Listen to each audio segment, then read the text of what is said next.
Professor, eu quero agradecer a sua participação aqui no Nesp Notícias para conversar com a gente, né, sobre a saúde da comunidade acadêmica. Muito obrigada, então, por aceitar o nosso convite. Muito obrigado, eu que agradeço essa oportunidade. Bom, começando então, né, eu gostaria de saber, professor, como nasceu a proposta de realizar esse levantamento, né, sobre as condições de saúde da comunidade unespiana durante o período da pandemia. Então, a gente vem trabalhando junto com o Movimento para Todos, né, desde já uns 4 anos, né, e a ideia do Movimento para Todos é levar a atividade física para toda a comunidade da Unesp, né, então, indistintamente de quem é essa comunidade, vai desde o aluno de graduação, passando pelo de pós-graduação, pesquisadores, servidores, professores, inclusive aposentados, né? Tá? E uma das coisas que a gente sabe é que, assim, a gente vai fazer as coisas que a gente gosta de fazer, né? Tem essa questão de preferências mesmo. Então, a gente queria entender quais são as preferências de atividade física da comunidade da Unesp e, particularmente, como a pandemia afetou a atividade física, né? A gente sabe que a pandemia né, tirou os espaços que nós tínhamos, né, para fazer atividade física normalmente dentro do campus ou dentro das instalações ou até mesmo fora dela, né? Então, nós queríamos ter esse retrato, né, de como a nossa comunidade vem lidando com a atividade física durante a pandemia. Isso era uma coisa importante. E isso vai nos ajudar a planejar as ações, né? As preferências das pessoas, né? Que tipo de coisas as pessoas estão fazendo, possibilidades que elas têm, né, durante a pandemia. E o NUMES hoje, né, ele está presente em todas as unidades da Unesp, além de contar também com facilitadores junto à reitoria da universidade. E o coordenador do Núcleo Central, ele contou para a gente, né, como isso foi importante para o levantamento dessas informações. Vamos ver no vídeo. O NUMES, ele tem a capilaridade em todas as unidades, né, nos campos.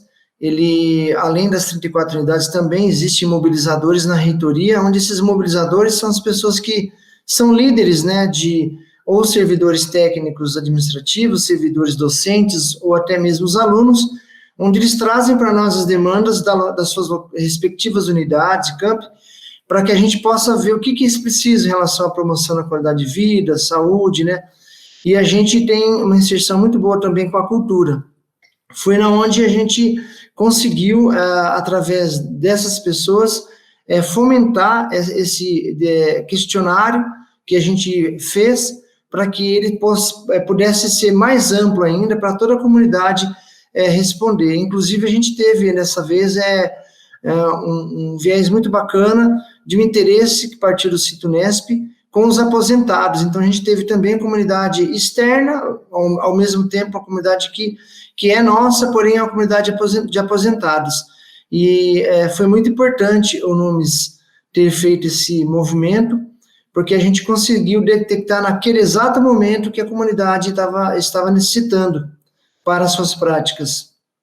E a Deise, que é doutoranda do campus em Rio Claro e orientanda do professor Cocobum, faz parte da equipe que organizou e realizou a pesquisa. Ela também mandou um vídeo para a gente explicando como esse trabalho foi feito.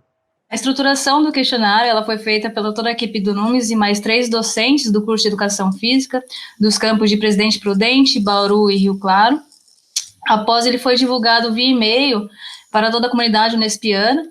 Então, no final de abril, foi feita a divulgação, as coletas das respostas foi feita até o dia 14 de junho, e após foi feita uma análise descritiva, né, com médias, via o padrão, das informações com relação à percepção de saúde, de qualidade de vida, também coletamos as dificuldades que a comunidade unespiana está tendo durante o trabalho e estudos remotos, e agora a gente pretende fazer a divulgação desses resultados, né. Professor, diante, né, desses depoimentos da equipe, o trabalho conjunto, ele conseguiu mobilizar quantas pessoas para responder o formulário e essa adesão, ela era esperada pela equipe? Como que vocês avaliam esse trabalho? Então, nós conseguimos um total de 3.248 respostas de todos os segmentos da universidade, né? De discentes de graduação, de discentes de pós-graduação, de servidores técnicos administrativos, de pesquisadores e docentes. Nós temos uma comunidade, obviamente, bem maior, mas com esse número, né, mais ou menos 1/4 para cada um desses segmentos, a gente teve um retrato interessante. São coisas que a gente não sabia, né?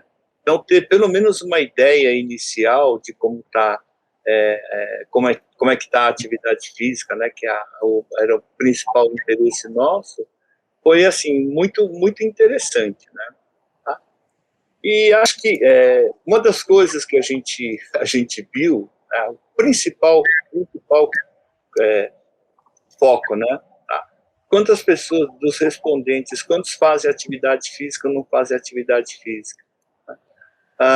Depende, a gente constatou que depende muito de segmento e depende muito de idade, tá?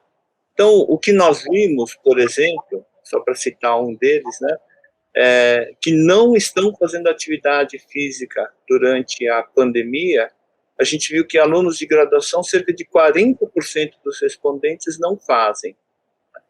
E quando a gente vai seguindo, entre pós-graduandos, reduz um pouco, né?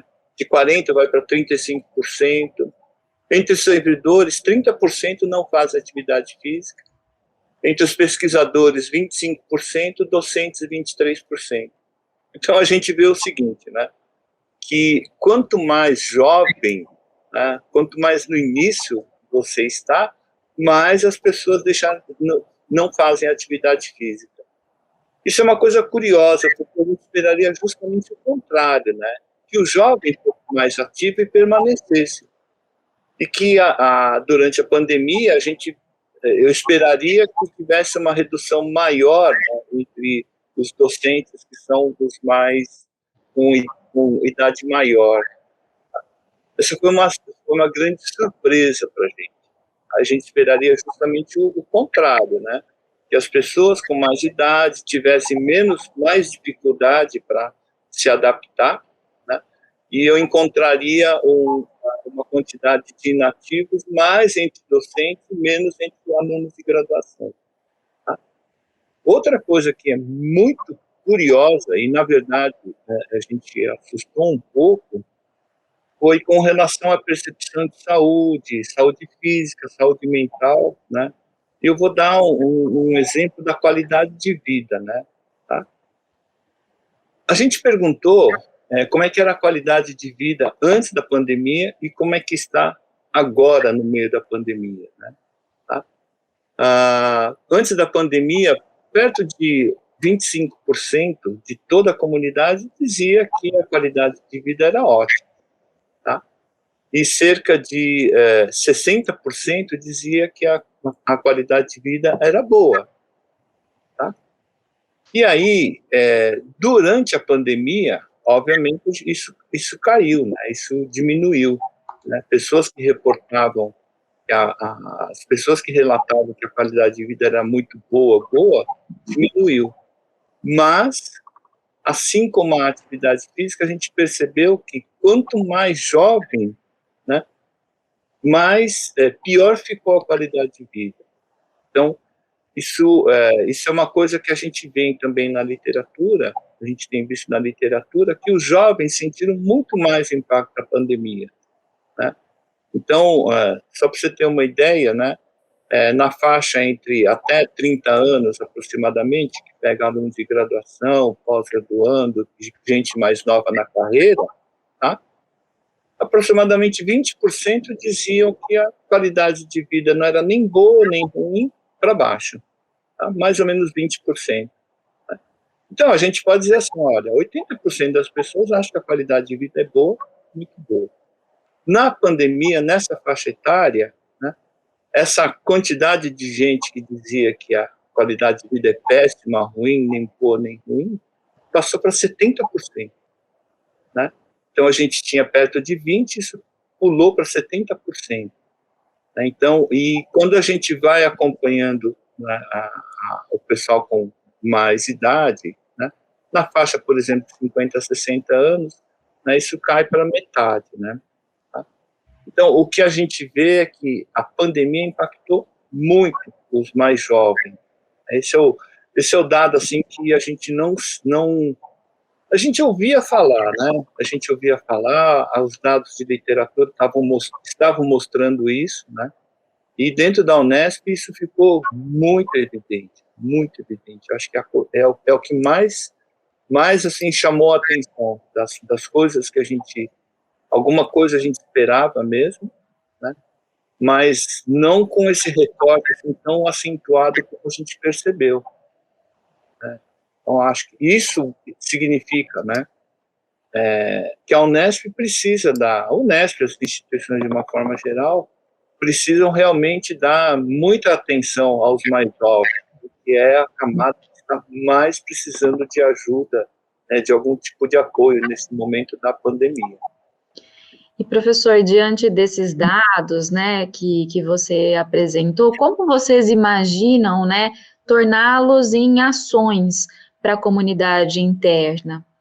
Então, nós temos esse sistema de trabalhar com mobilizadores é muito interessante, né? Mobilizadores, facilitadores nas unidades, porque cada campus tem uma realidade diferente. E você tem uma pessoa de dentro daquela comunidade, né, que conhece os colegas, conhece os alunos, né, mais proximamente, eles conseguem dar um tipo de apoio mais diferenciado, adaptado para cada campus, para cada realidade, né, tá? É um sistema de redes que funciona muito bem e o Movimento para Todos, o NUMES, tem procurado incentivar os mobilizadores, facilitadores, né, para que tragam as demandas e essas demandas, né, e a gente poder atender de acordo com a necessidade.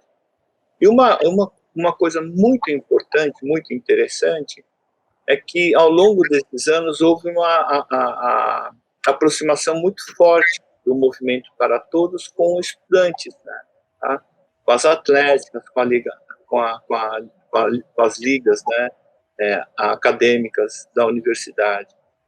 Então, essa aproximação, né, esse apoio que a gente consegue dar para o estudante, deve potencializar, né, essas ações, né, para atender mais essa população.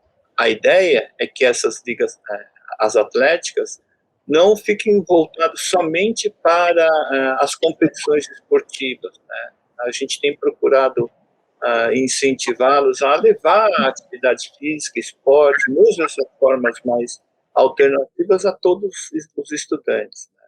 Tá? Acho que essa é uma iniciativa muito interessante. A outra coisa que a gente percebeu é que nesse questionário a gente detectou algumas preferências, né? Tá?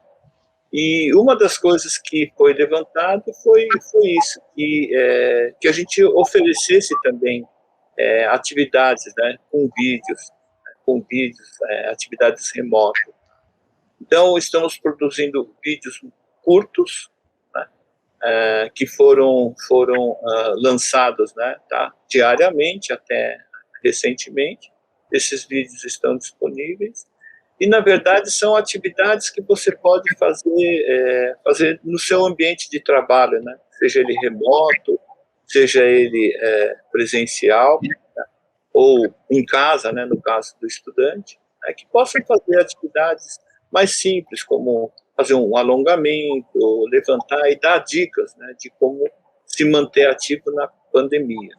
Existe uma preocupação com a pandemia, é que o tempo sentado nosso aumentou muito, né? O tempo de tela, essas coisas assim. Isso é uma coisa que a gente chama de comportamento sedentário, né? É aquele tipo de comportamento que a gente não utiliza musculatura, não gastamos energia, tá? Esse comportamento sedentário tem sido considerado um dos vilões, né, da inatividade física, né?